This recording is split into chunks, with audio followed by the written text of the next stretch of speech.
हार गए तो विचार मंथन शुरू हुआ अपने तत्कालीन नेताओं में कि अपने ही देश में इतने सारे हम लोग हैं, हमारे राजा है, हमारी सेनाएं हैं, एक से एक कुशल योद्धा हमारे पास थे।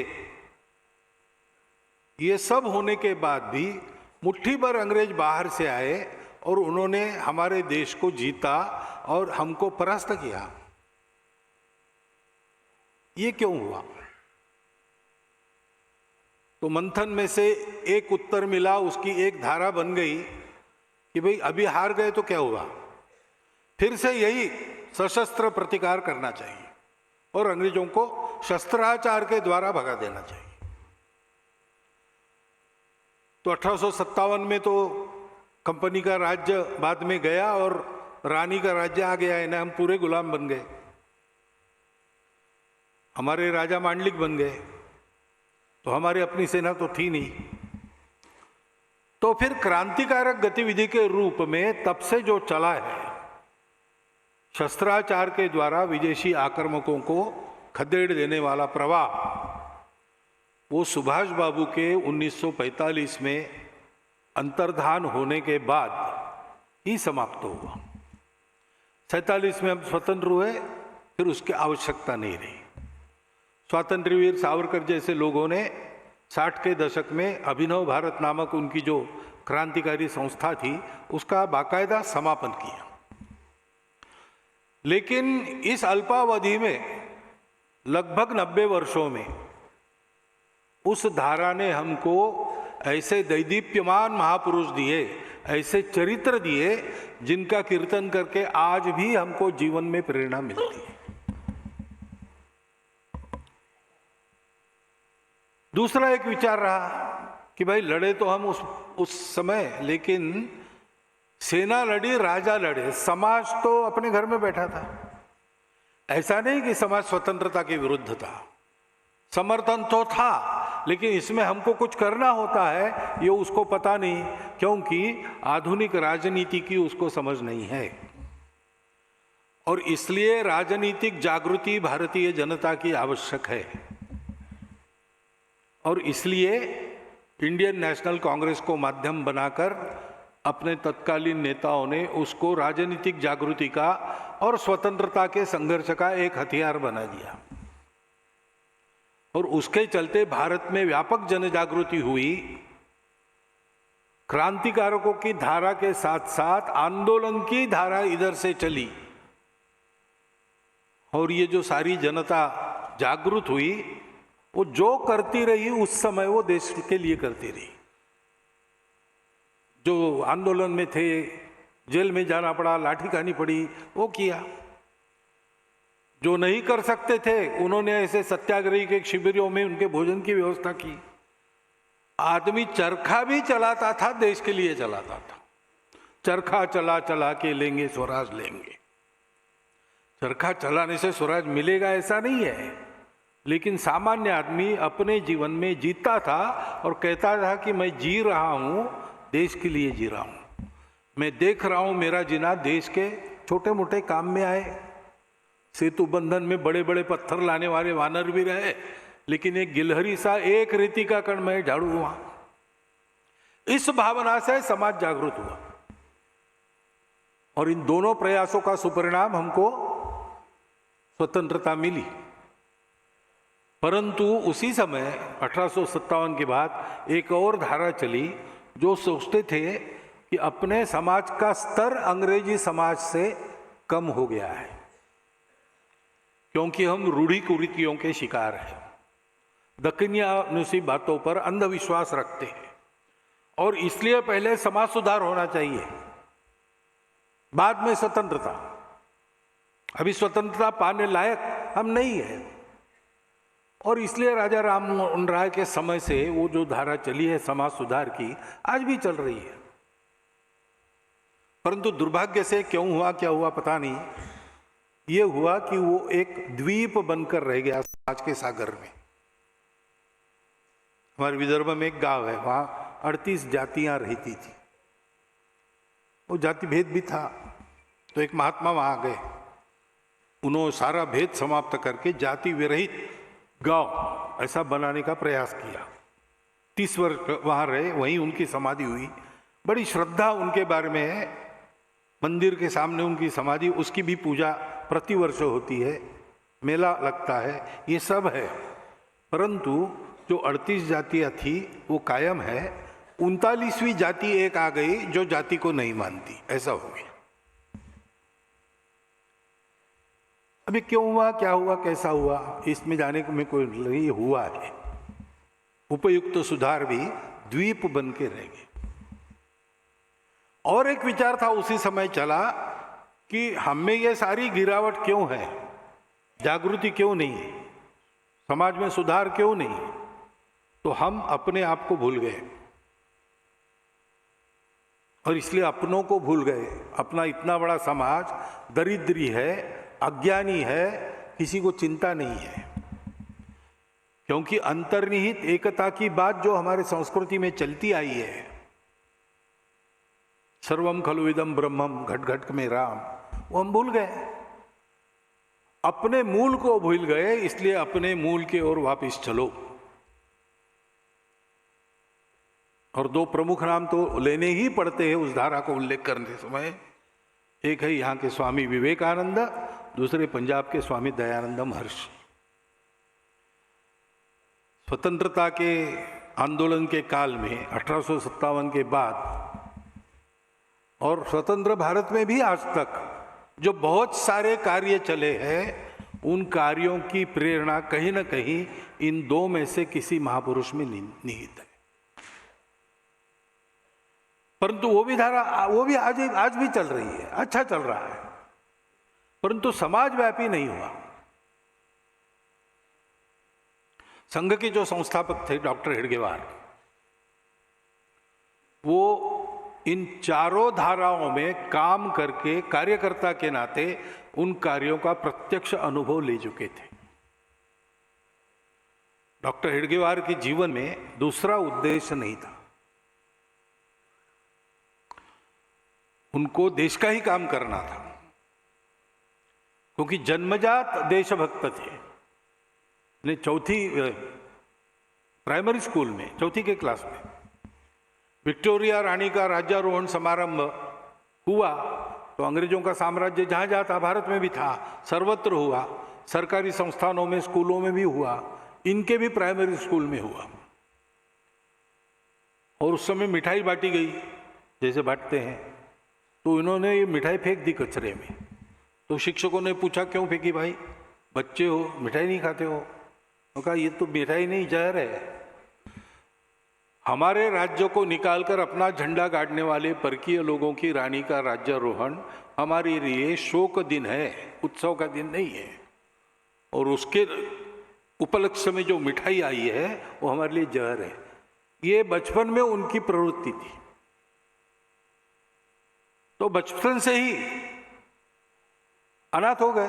11 साल की आयु में उनके माता और पिता दोनों एक ही दिन 1 घंटे के अंतर में मर गए।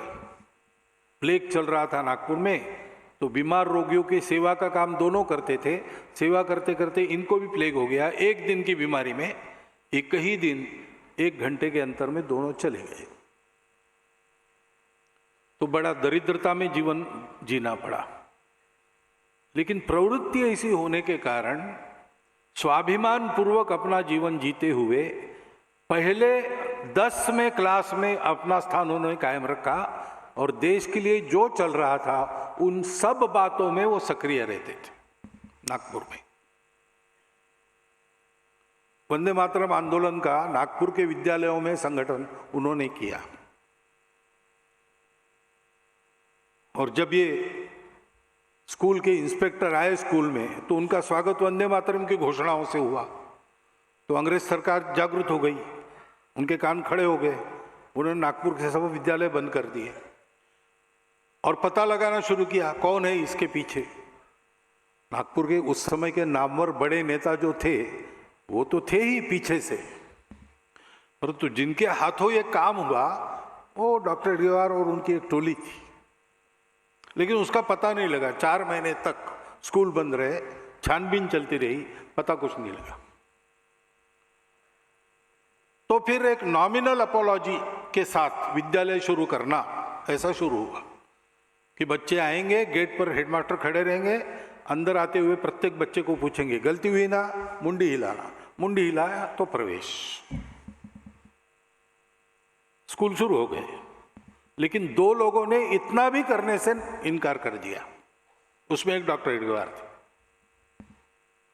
स्वप्न में भी हम हमारे माता को वंदन करना, वंदे मातरम करना ये गलत है ऐसा कह नहीं सकते, तो हम माफी कैसे मांगेंगे?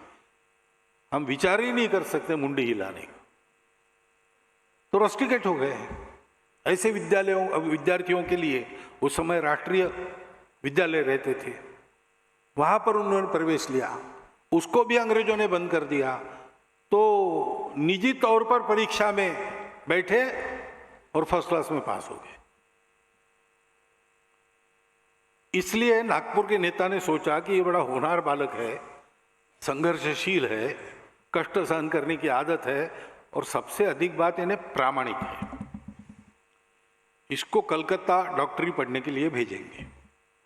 तो उन्होंने चंदा करके, थोड़ी सी व्यवस्था करके डॉक्टर साहब को यहाँ कलकत्ते में नेशनल मेडिकल कॉलेज में प्रवेश दिलवा दिया। यहाँ आना और फीस का प्रबंध हो गया, खाना और रहने का प्रबंध नहीं था। तो उधर के 2 विद्यार्थी यहाँ एक लॉज में रहते थे, उनके पलंगों के बीच में अपनी पट्टी बिछाकर वो सोते थे। और भोजन का टिफिन 3-4 लोगों का आता था, उसमें इनका भी भोजन निकल जाता था। ऐसे कुछ दिन करना पड़ा उन्हें। परंतु भेजा इसलिए नहीं था कि केवल डॉक्टर बनेंगे, भेजा इसलिए डॉक्टरी तो बहाना था।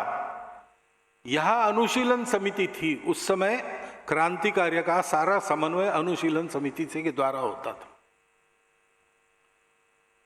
तो उससे संपर्क करना ये काम उनको दिया गया। और पश्चिम भारत में क्रांति कार्य का श्री गणेश करना, उन्होंने दोनों काम अच्छे किए। डॉक्टरी भी 4 साल के बाद फर्स्ट क्लास में पास हो गए।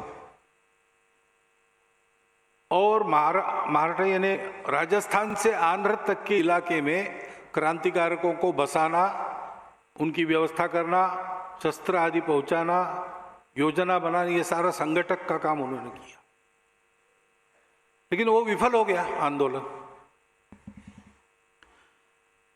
आंदोलन विफल हो गया। तो डॉक्टरी पढ़ने के बाद उन्होंने प्रतिज्ञा ली थी अनुशीलन समिति के प्रवेश में, जो प्रतिज्ञा लेनी पड़ती थी काली माता के मूर्ति के आगे, कि इस जन्म में देश का ही विचार करूंगा, मेरा अपना करियर वगैरह सारी बातें अगले जन्म के लिए।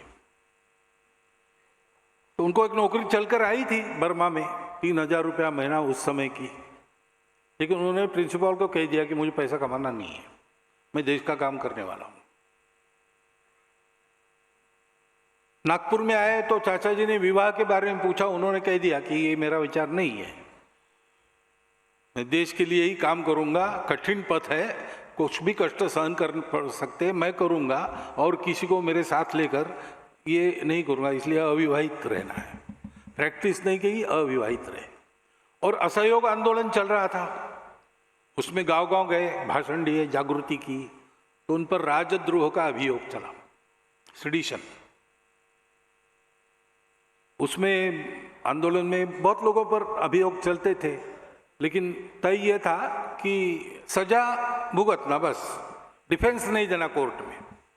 लेकिन इन्होंने कहा कि मैं डिफेंस देता हूं क्योंकि और एक भाषण मेरा होगा। और उस समय जनता और पत्रकार भी रहते थे कोर्ट में, तो मुझे प्रचार का और एक मौका मिलेगा। तो उनका भाषण जो डिफेंस का था, उन्होंने शुरू यहां से किया कि न्यायाधीश साहब मुझे ये बताओ कि किस कानून के तहत अंग्रेज लोग यहां आकर भारत पर राज्य कर रहे हैं। स्वतंत्रता तो प्रत्येक मनुष्य का जन्मसिद्ध अधिकार है, ये सारी दुनिया मानती है।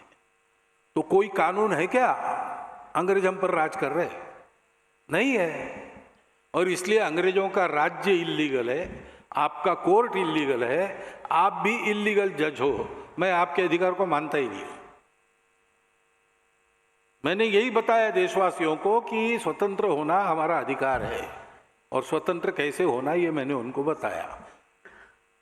सर्वसम्मत कानून के आधार पर जो है वो मैंने बताया। मैंने कोई गुनाह किया नहीं है, और मैंने किया गुनाह कि नहीं गुनाह इसका निर्णय आप नहीं कर सकते, क्योंकि मैं आपको मान्यता नहीं देता।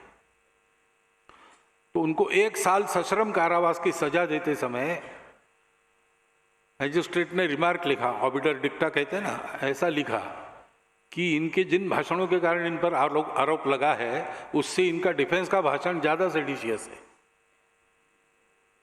ऐसे वो थे, और इसलिए इन सब प्रकार की धाराओं में वो सक्रिय थे।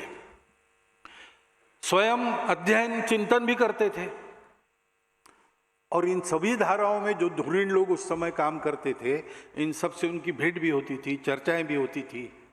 लोकमान्य तिलक, महात्मा गांधी, वीर सावरकर, सुभाष बाबू, भगत सिंह, राजगुरु, मदन मोहन मालवीय, ऐसे अनेक लोगों से उनकी बातें होती। सुभाष बाबू से भी। उसमें से उनको एक बात ध्यान में आई कि मेरा अध्ययन और चिंतन मुझे जो बता रहा है, वही एक बात सबके मन में है। और वो बात क्या है कि सबको लगता था कि देश की एक समस्या उठाकर उसको ठीक करने के लिए हमने अपना जीवन लगा दिया, और इसलिए ये समस्या कभी न कभी ठीक हो जाएगी। परंतु समस्या फिर से नहीं आएगी, इसकी गारंटी क्या है? क्योंकि स्वतंत्रता की ही बात करें तो अंग्रेज कोई हमको गुलाम बनाने वाले पहले नहीं थे। उसके पहले सीमा के पार से इस्लाम का आक्रमण आया, 500 साल तक सारे देश में आसाम छोड़ के, और उन्होंने अपना खेल खेला। उसके पहले शक थे, उसके पहले कुषाण थे, उसके पहले सिकंदर था, उसके पहले हूण आए थे। अंग्रेज तो 8वें थे। तो बार बार कोई आता है, दूर से आता है, हमसे बर्बर है, हमसे श्रेष्ठ नहीं है, मुट्ठी भर लोग रहते हैं, और हम जो दुनिया में सबसे अमीर, सबसे पराक्रमी, सबसे नीतिमान, श्रेष्ठ तत्वज्ञान के धारण करने वाले हमको जीत लेते हैं, गुलाम बनाते हैं। और ये बार बार होता है, एक बार नहीं। নানা ধরনের কন্টেন্ট দেখার জন্য লাইক করুন, শেয়ার করুন আমাদের ফেসবুক পেজ, সাবস্ক্রাইব করুন আমাদের ইউটিউব চ্যানেল। পাশাপাশি অন্যান্য ব্রেকিং নিউজের জন্য অবশ্যই চোখ রাখুন রিপাবলিক বাংলায়।